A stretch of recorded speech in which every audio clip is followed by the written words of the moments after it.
Welcome everybody.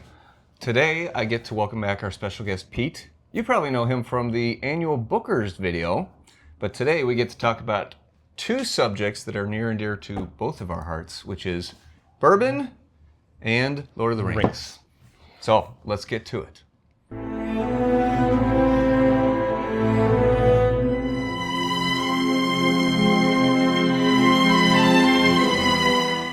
So today, first of all, we're going to enjoy this bottle. We're gonna open it. We'll see how much we enjoy it. You know, there's that level of no matter what it tastes like, it's just cool. It is cool. I mean, look at this. And it's even on the top got Smaug in the wax seal itself. I mean, it's an awesome looking bottle. And cool points, if you know off the top of your head, just from seeing the name Green Dragon, that it was clearly the bar in the Shire. So yes, we are going to be serious nerd alert and legal pad worth of notes, and I condense it down to one sheet. So quick about this bottle, and then we'll jump into today's subject, which is if Lord of the Rings characters drank bourbon, what would they be drinking? This one is a wheat whiskey, so it's not a wheated bourbon, it's a wheat whiskey. So it's 58% wheat in the mash bill, 38% corn, and 4% barley. It's put out by Mossback Distillery in Tennessee, Jefferson City, Tennessee, which is funny because we have Jefferson City, Missouri. Yeah. So I know nothing about them or what this is going to taste like, but well, it isn't any more appropriate for this video. So I gotta ask you, while we're opening, extended edition only, or do you ever watch the theater? I wouldn't say only.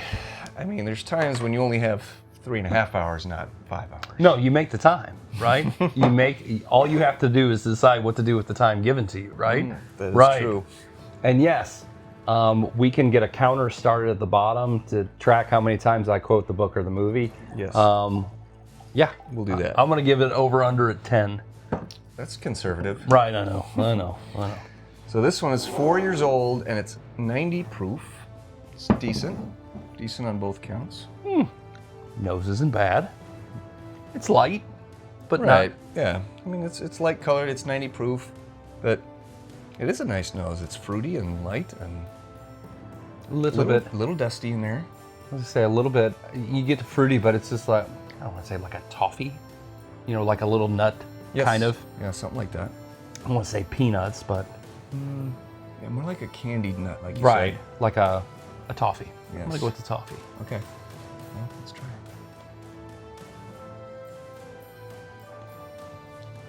it. You get a little oak. I think it's pretty good. You get a little oak up front, but the finish isn't bad. I'm surprised at how much I like that. Right. It's rich. For 90 proof, that's pretty rich. No. Yeah, I mean, sweet. I will tell you, cool points, if we're using your rating chain, which I follow religiously. Good. You know, cool points, 10 out of 10, right? Sure. Nose is really good. I came in with zero expectations beyond the cool points. Yeah. But you get a little bit of push of oak up front, which I'm not a fan of typically. Yeah.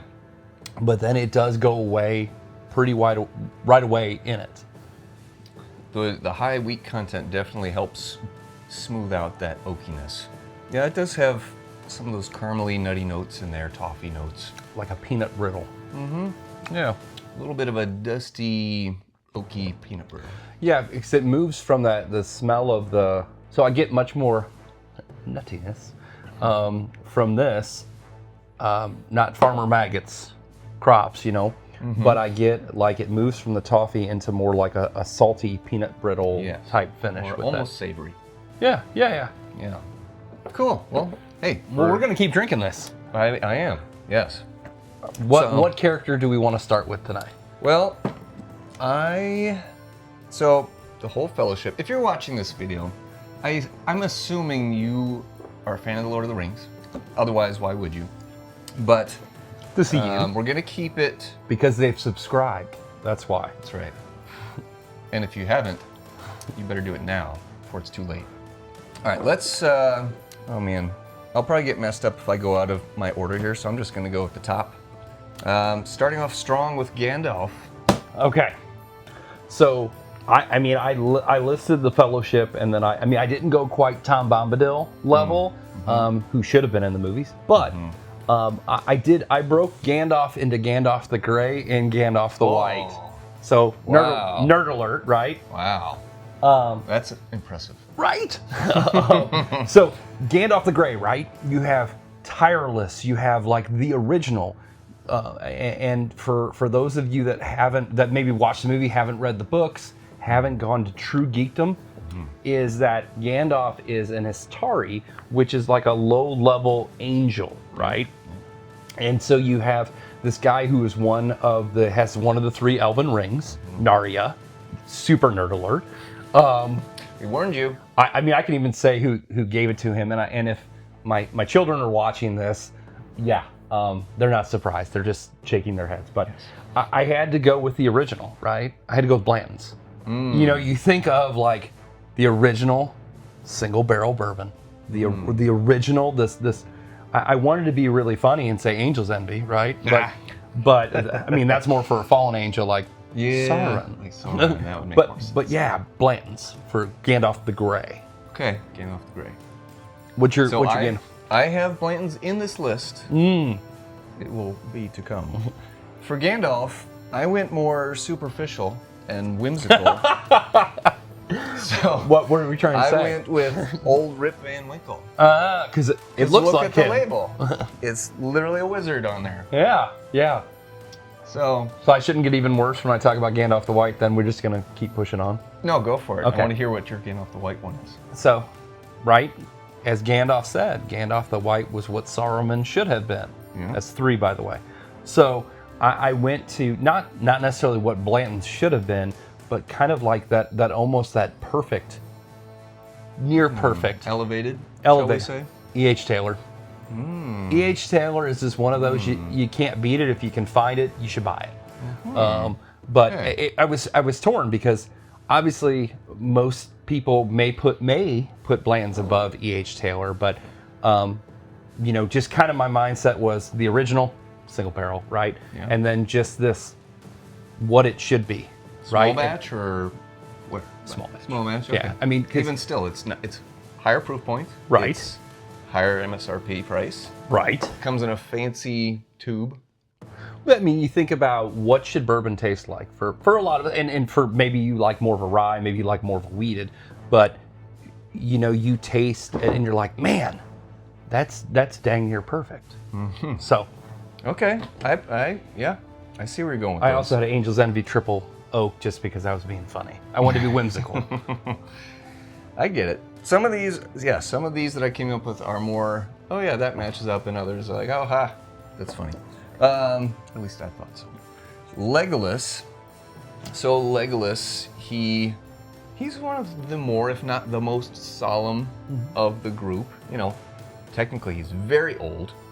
He is wise, but not in the same way as Gandalf. True. Like different characters for sure. He's reflective, he's skilled, he's agile. I went with Weller 12-year for him. It's older. The ancient race. It's light, but flavorful, refined. Right. I like that.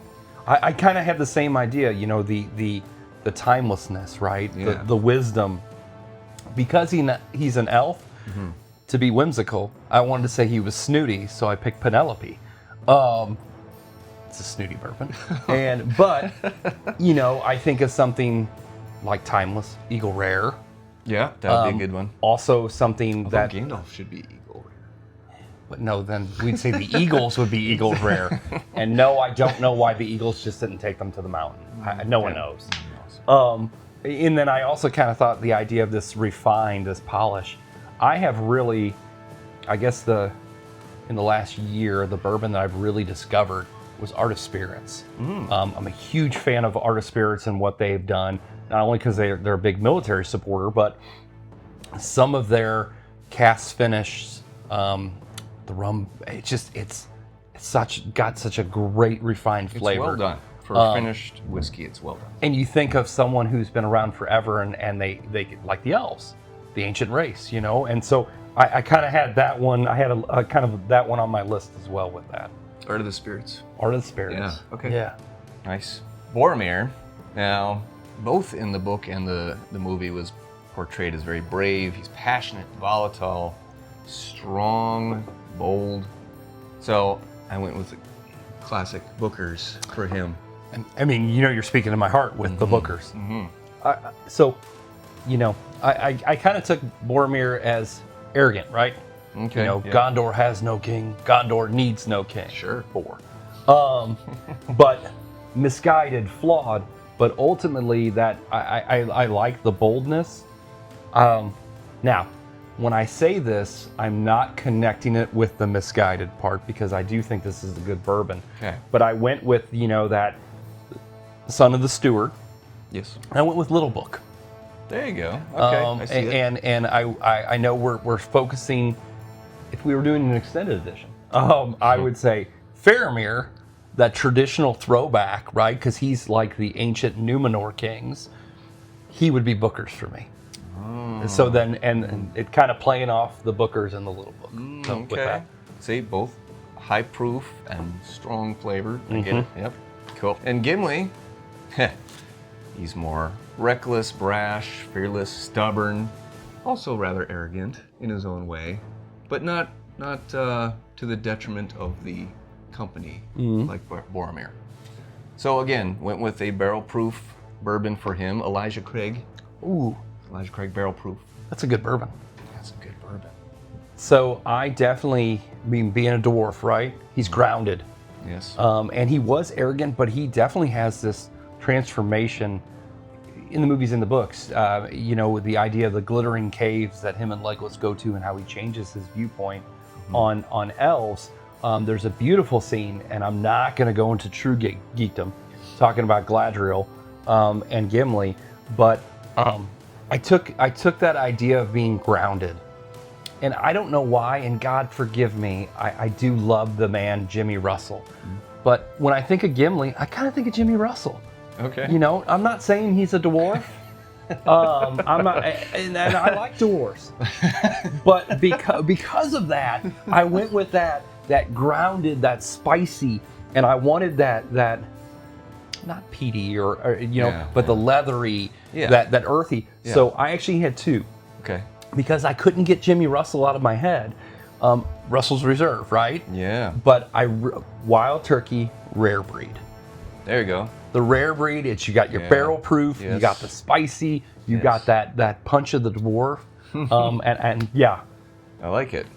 Yeah. And Merry and Pippin, I mixed them together. So of course they are more, initially, at least in the movies, not so much in the books, but definitely more in the movies, more frivolous and impulsive, more whimsical. They're the comic relief for the seriousness. So for them, they're going to be a little more rebellious, again, going more off the movie characters. I went with RY3, the cigar blend. Ooh. So again, it's not even a bourbon.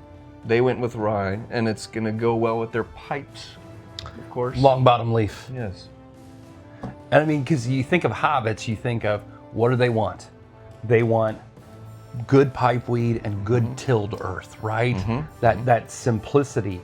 And so, yeah, I agree with you. A little bit reckless, a little spicy, but I went with simplicity. Okay.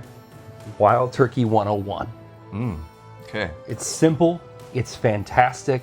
Maybe not as reckless as doing a rye. I do think there are some possibilities, but I just went with Shire Folk. Shire Folk are simple. And that is just a simple, great bourbon. Now, I mean, it's not what Lords of Isengard would drink, right? No. But it's a Fool of a Took, but it's a great bourbon. Yeah. I seem to be on a Wild Turkey kick today. I see that. I see that. And then let's see, on to Sam. Sam, of course, dedicated, steadfast, also a hobbit from the Shire, simple, and not so much in his personality, but his tastes. Simple, just doesn't need a lot of fancy stuff. So for him, I went with Old Granddad Bonded. You know what? We're going to mark this down. We have the same one. Whoa. So now, I did two. We didn't even communicate ahead of time about this. We did not. But Samwise is the constant, right? Yeah. Yep. I may not be able to carry it for you, but I can carry I you. can carry you. He's the hero of the book. Yes. And I was like, what is the constant bourbon? And obviously this is going to tip my hand. I know you and I have talked about this before, but constant bourbon, what's your daily drinker? I think Old Grandad Bottle and Bond has been around for so dang long, but of course, I mean, I don't even need to so say hard it. to beat. Right. Like, But the price and the quality. It used to be Knob Creek for me, but then once I had Old Grandad Bonnet, it was like, nope, that's the winner right there. Now I went with my daily. I mean, my Buffalo Trace. I Buffalo Trace is the constant. It's just, you can almost always find it. Anyways. Probably because I have stockpiled it like long bottom leaf, but it's just the constant. And so 100% on that with Sam. Yeah, awesome. And so I've got Aragorn next, and then I've got Frodo last. Okay. So Aragorn, the king. He's regal yet humble. He's compassionate. Go for it. Of course. Patient, caring. He's everything you would want from a king. He maintains his stature figuratively. He's got his figurative stature, but he's just down to earth with his people. So you might think, oh, well, that's deserving of Pappy 23. Which, yes, he would deserve that, but he's also the warrior king, which is too bold for something like Pappy 23. So for him, I went with George T. Stagg. Interesting. I like that. I really went with this hidden majesty, right? You have this ranger from the west, this guy, Strider, who's this Shabbles who won't even enter, Minas Tirith, but underneath that outward appearance is this majesty, this king, this boldness, this hero. You have son of Arathorn, the heir to the throne. And so I thought, what is something that seems simple, maybe seems like something, and the price has gone up, but I still think the price is really reasonable. I went with Knob Creek 12. I love Knob Creek, but Knob Creek 12 out of all the years is my favorite.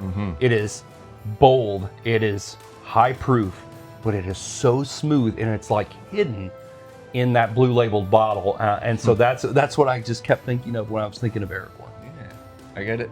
Nice. Now, last is Frodo. Of course, he's the ring bearer. He's the one that actually bore the ring and was partly responsible for getting it into the fires of Mount Doom. So for him, this is going to bear with me for a minute. I'm following you. I'm following you all the way to the mountain, Mr. Frodo. There we go.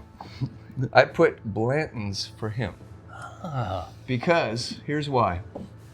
Blanton's is like the poster child for bourbon. It's like it takes on all the hype, and it has all these high standards, and yet it's not a fantastic bourbon. That's blasphemous, right? I know, but it's true. I only speak truth. And so, while it is a very good bourbon and it's got great history and background and everything, it just doesn't quite live up to that hype. Like Frodo, he has this huge job and this huge role, and he goes through so much sacrifice. But at the same time, I don't think he in and of himself is this amazing star. Like you said, Sam is the true hero. Yeah. And we're going to take a left turn. Is that, there was a famous letter that was written to J.R.R. Tolkien asking if Frodo was a failure in the end, because he failed. Yeah. I mean, spoiler alert, he failed in the end. After, 16 years, I think we're safe. Spoil it for I don't know. Someone may be like, hey, what's this Lord of the Rings that's been around since, Or more, 22 years, right. actually, something like that.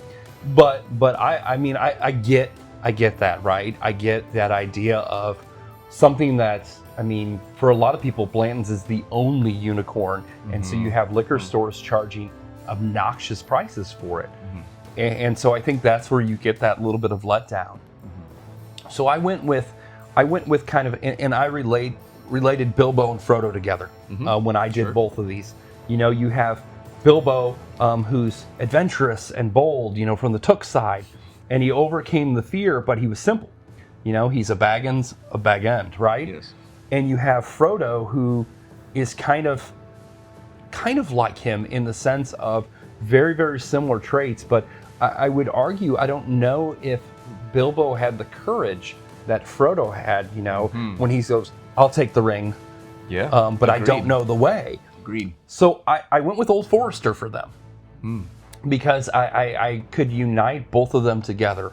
And you know, I kind of see Bilbo as the 1910, right? Okay. The Old Forester 1910, you have the it's still beautiful. It's chocolate. It's adventurous. It's I mean, Old Forester 1910 is wonderful, you know? And at first, I had Frodo then as the 1920, right? Because you're moving from, you know, the very fine whiskey to the Prohibition, and you have the cherry, but instead, bag ends. I had Bilbo as the 1915, which is blend. The blend, right? Yes. And if you've never tried that, obviously 1920 and 1910, you have chocolate covered cherries, and it's wonderful. I didn't want to focus on the letdown, but I think you can't forget it. I just, maybe because I wanted to mention that I do the 1915 thing. By the way, if you're wondering what the heck Old Forester 1915 is, it's not an actual bottle. You have to make it yourself. Equal parts 1920 and 1910. Weirdly enough, I have a label that says 1915. There you go. Maybe it does really exist. Yeah. Right? But no, I mean, there's so many things we could talk about. I jokingly had about, you know, the corruption of the Uruk-hai and Smeagol, and, you know, the Uruk-hai just being sourced whiskey in general. Nice, yeah, you like that? I do. Twisted and evil. Well, before we get too on that, why don't we pause here? And for those of you who are bored to tears already, we'll stop. And we'll do another video of the extended version. The extended edition. With all these extra characters for those of you who really are interested in this. So, and what I would throw out, because obviously I look forward to any chance I get to come on this show and drink bourbon with you. But is there a movie out there? I mean, gosh, we do Star Wars. I mean, we're talking true geekdom. Or is there a movie that you would like to see us talk about? What character? Hey, there you go. Awesome. Well, thank you, my friend. Hey. It's great to have you here. Anytime. Yeah.